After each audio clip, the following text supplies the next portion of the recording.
Hi guys, I'm Anita and I'm back with another video. Today it's time for another weekly wrap-up. I know that I said in my latest video, which was a Friday reads back, I filmed that back on Thursday, that I was probably going to be not be doing this video because I'll be doing a vlog instead of the Read Your Face Off. And there was also the Tome Topple vlog, but I decided against that again because apparently I haven't been filming that much and I haven't been reading as much as I wanted to because I've been more in the mood to watch YouTube videos and just things. And today there's a big stage in the Tour de France that I need to be very much paying attention to, I think, because it's like one of those critical stages where they are on cobblestones, and cobblestones are difficult when you're in a big group of cyclists where you don't really care about it. So I'm just gonna get quickly into all of these books that I read over the past week and get back to watching the bicycle stage. First things first, I read a total of 4 books over the past week, or finished a total of 4 books over the past week, and I will let you know which ones they are. The first thing I finished was Dragonhaven by Robin Hobb. This is the second book in the Rainwild Chronicles, which is the 4th series set in the realm of the Elderlings. And I can't get into a lot about the plot of this specific book because it's a spoiler towards that happened in the first one. But the Rainwild Chronicles is a series that focuses a lot of the dragons and the sea serpents. And we're back in the Bingtown where all of the sea traders, and they have these magic ships that are alive, that come alive after a couple of generations. The 3rd generation ship captain has died on the ship, and then there's this thing happening that sets the ship to life, and that magic system is just really interesting. And I love the piracy part of this, but I love the dragons as well. So this one explores a lot about the dragons because it's the dragon keepers who are trying to make sure that we will always keep having dragons in this world. So they're taking care of the dragons, well, the dragons are basically the humans' owners or something. Like, it's sort of the other way around, that they use you as a human because they are living a lot longer than humans does. Anyway, it follows some different perspectives, and that's what I like about this one. It's the same thing as Life Ship Traders. It shifts perspectives between the characters, and some of the characters that are in this one are called Elise, Daimora, and Cedric. Those are just some of the main point of views, but there was also others mixed in between, and I definitely enjoy how much they develop over the series. The only thing that I think that this was that there was a lot of romance in this one compared to the other books. Like, it wasn't necessary type of romance, you know, like not building, flowing naturally like it does in some of her other series. So it was kind of unusual for Robin Hobb to put so much focus on the romance part of this book. But what I like is that this series also has a gay character, and that is Cedric. Cedric is, you find out already in the first book pretty early on that he is gay. And I didn't really like him in the first book, but I think that he did a lot of progress in the second one, like a lot of development. But let's get into my breakdowns quickly, and so I can give you my rating. So for characters, I give that a 7 out of 10 in this one, because I mean, Robin Hobb is one of the best at creating characters, but there are some of the characters that they're not my favorites, like if I compare them to the other characters. But Daimora is an excellent character, and I like how much development Cedric got in this one, and I've heard it just gets better as this series progresses. The atmosphere gets an 8 out of 10. I just loved this. I really love this part of the realm of the Elderling universe. I mean, all of the Elderling universe I love, but this part is Bingtown, and I just love it, and I love the dragons and all of that. We get to know about all of these pirate ships and stuff, and so I gave that 8 out of 10. The writing gets a 7 out of 10. I think that writing is great, but the pacing was a little off. I think because she put so much focus on the romance. So the plot was a little thin in places because of the romance again, and that's why I gave it a 6 out of 10. The intrigue gets a 6 out of 10 as well, because I enjoyed it, but not as much as the previous novels. Logic get as I said, I loved all of the info we got about the dragons. There were some new things that I didn't expect, and that was really amazing to find out. And so But then there are other things that I'd like to have known more about, so I give that a 6 out of 10. The overall enjoyment, the only thing I said is just not my favorite of Robin Hobb, so I give that a 7 out of 10. And it gives a final score of 6.71 out of 10, and that is 3 stars. So definitely one of my least favorite Robin Hobb books so far, but I am eager to get on with the series and find out how it all ends up with these characters. And the next one here is also one I finished. I didn't complete it for Tome Topple, but I read the majority of this for Tome Topple, and that is Malice by John Gwynne. I still had like 70 pages left when Tome Topple finished. But this book is epic fantasy series, and it follows a lot of different characters. It changes perspectives between 6 or 7 characters, I think. Corbin being the main character of this book. He is like every second chapter or something is from his perspective, and he is a young boy who is just being swept into to start training to become a warrior. So warrior training to become a man and all of that. And just as it starts, we find out that there is some things that are happening that are like legends that they've all have heard of before, but never really truly believed. But then they start seeing visions and things comes to life that was part of those legends. So now they believe that something is going to happen, and so they have to choose sides. Which side of the war are they going to be on?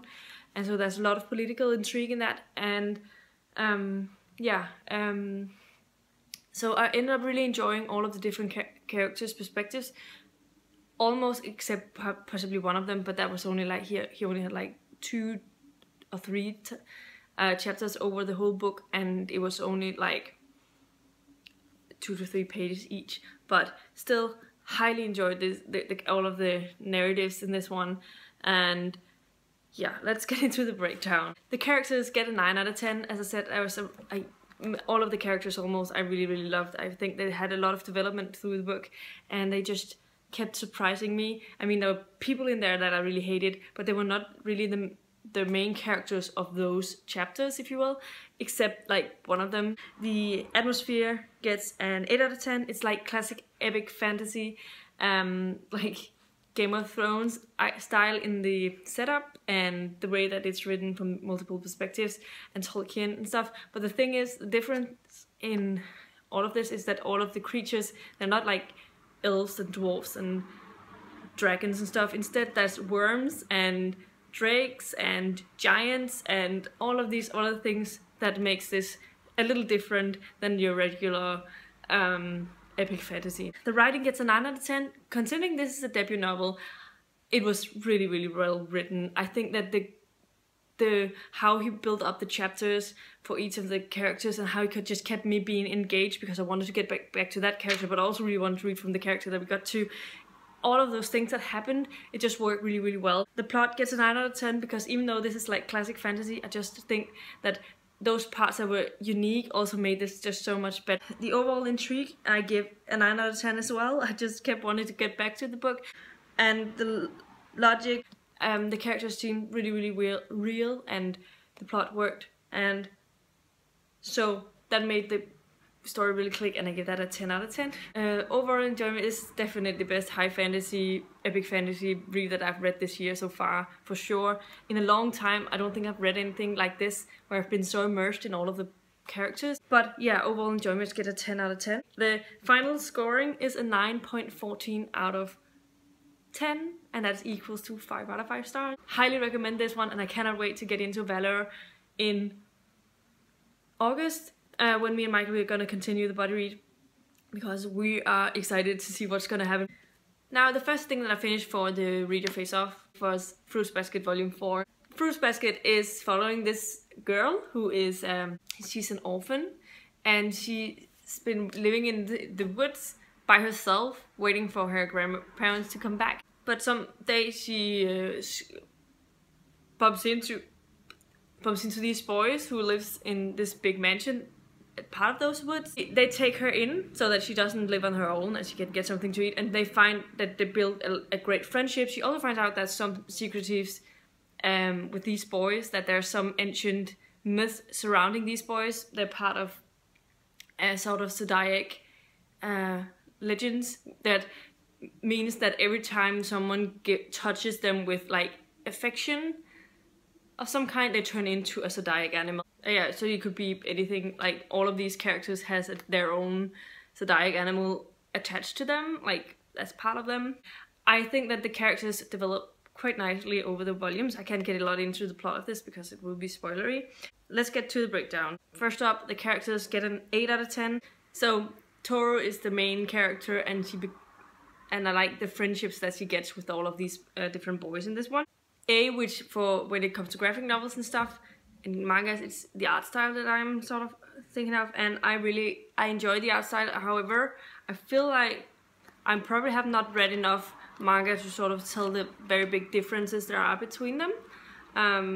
But I like these. I think they have a lot of great expressions, and I think that we've get a good feeling about all the characters. So I give that a 7 out of 10.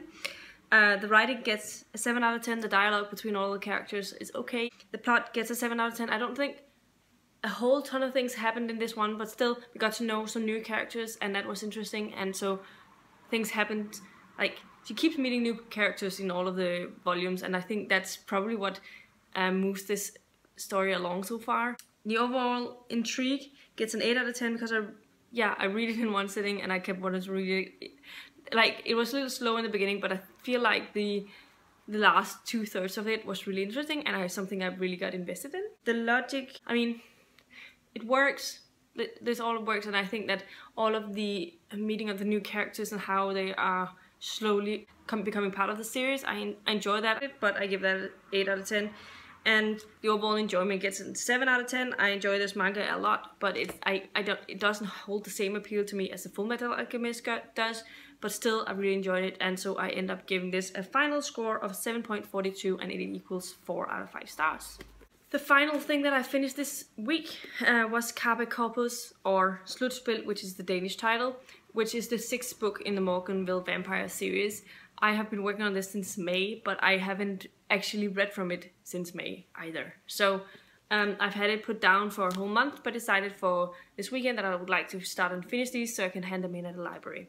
This is the 6th book in a series, so I can't talk much about the plot of this one, but this series follows a girl named Claire who moves to this city called Morganville in order to study on the university. She's sort of trying to get some merit to get to bigger universities in like Ivy League state, because she's a very bright girl, but her parents are not very rich, so she has to work really hard to get the points so that she can get to the university that she wants to go to. And so when she comes to Morganville, she moves into this house called the Glass House, which has 3 other citizens living there. She's the youngest. They are all a lot older and sort of finished with their university degrees. There's Eve and Shane and Michael. Michael is the owner of the house, and they begrudgingly takes her in, and she decides that it's okay, but that they don't want to be her babysitter, if you get what I mean, because she's only 16 when she moves in there. But she also finds out that there's something off with the town, and it's actually filled with vampires, and vampires are controlling the town, and you have to, when you first get to Morganville, you cannot leave Morganville again, because then she knows about the vampires and the secrecy that's surrounding that, and they don't want that to come out, so you're not allowed to leave the town again once you first enter it. And so Claire gets swept into this world, and things just flows, and I can't get into the plot because it will spoil so much of where this book is now. However, I'll get down to the breakdowns of how my enjoyment was of this. First up, I give this characters a 7 out of 10. They're not my favorite characters in the whole world, but I think that the 4 characters that are living in the house, Claire, Eve, and Michael, and Shane, are all interesting characters, and I think Merlin, who is one of the vampires, is one of my favorite characters of the series. He is really interesting. The atmosphere gets a 7 out of 10. I mean, I like vampire stories. I think that they're fun, and I think this is a pretty great vampire series for the young adult genre. They're really short, they're really easy to get through, and they're always packed with action. And and so I give that a 7 out of 10. The writing gets a 6 out of 10. It's not the best writing ever. The plot gets a 6 out of 10 because there's definitely parts of this where we figured out things and that was really interesting, but then there were other places where it's like, I mean, because this keep happening, like there's nothing moving forward here and I would like to know more. The intrigue gets a 5 out of 10. I think maybe it has been a little too long since I last read from the series, and so some of the characters I've forgotten about, so I had to sort of remind myself that, and some parts of the plot, so I had to took me a little while to get into the story again. I don't know if that was right. For logic, I gave that a 7 out of 10. I liked how some things came together. There were some things we discovered about, like there's always a lot of scheming in this world because the vampires have some things, they have an agenda, and you never know all of the things, but they tell you what you need to know, and then you move on from that, and that's everything, and I like that part of it. And my overall enjoyment, I give a 5 out of 10 because this is my least favorite book of the series so far, and I hope that the next book will get better because otherwise there's really far until book 15, but I'll definitely give the next one a try before I decide my fate for the series. The final score of this ends up on 5.28 and it gives a 3 out of 5 stars. So a bit more of a variety in my ratings this week. However, I felt like I read a couple of great books. These were one of the things that I read this past week. Let me know if you've read any of the books and what you thought of them. Have you decided, do you want to pick any of them up after what I've been telling you about? Also, I might have a full review of Malice later. If you like the video, please give it a thumbs up, subscribe to my channel if you haven't already, and I'll see you in my next video very, very soon. Goodbye!